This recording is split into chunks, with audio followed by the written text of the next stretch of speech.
Assalamualaikum warahmatullahi wabarakatuh.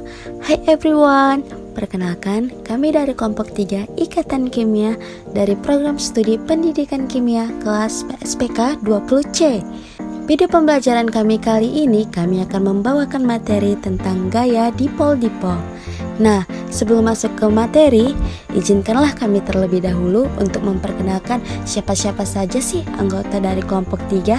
Perkenalkan, saya sendiri Maisaro Lubis sebagai moderator dan saya memiliki 2 rekan, yaitu Virsilia Yolanda sebagai penyaji dan Nabila Indriani sebagai penyaji. Nah, selanjutnya kita akan masuk ke dalam materi kita, yaitu tentang gaya dipol-dipol.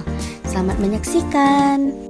Sini ada gaya dari dipol-dipol. Yang pertama, gaya tarik-menarik antara molekul polar dengan molekul polar lainnya. Yang kedua, molekul-molekul polar memiliki 2 kutub muatan yang berlawanan, yaitu positif dan negatif. Yang ketiga, adanya pengkutupan muatan ini akan menyebabkan ujung-ujung parsial positif suatu molekul mengalami gaya tarik-menarik dengan ujung-ujung parsial negatif dari molekul lainnya. Dan yang terakhir, ada contoh dari gaya dipol-dipol antar molekul HCl. Dapat kita perhatikan gambarnya di bawah ini.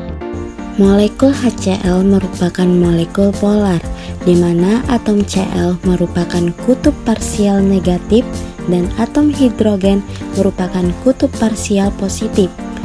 Dalam hal ini, hidrogen dalam suatu molekul HCl akan tarik-menarik atau mengalami gaya dipol-dipol dengan Cl dari molekul HCl lainnya.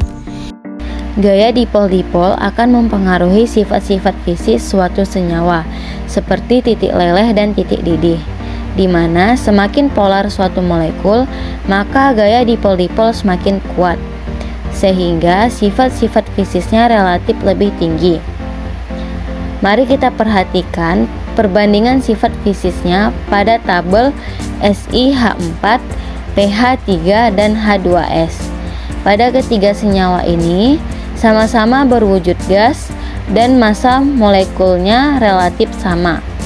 Pada SiH4, massa molekulnya 32,09. Pada pH3, massa molekulnya 34,0. Dan pada H2S, massa molekulnya 34,08. Pada data momen dipolnya, mari kita ingat kembali bahwa semakin besar momen dipol pada suatu molekul, maka sifat kepolaran bersifat semakin besar. Pada SiH4 bersifat nonpolar, pada pH3 bersifat polar, dan pada H2S bersifat polar. Pada molekul SiH4 bersifat nonpolar, sehingga memiliki titik leleh dan titik didih paling rendah.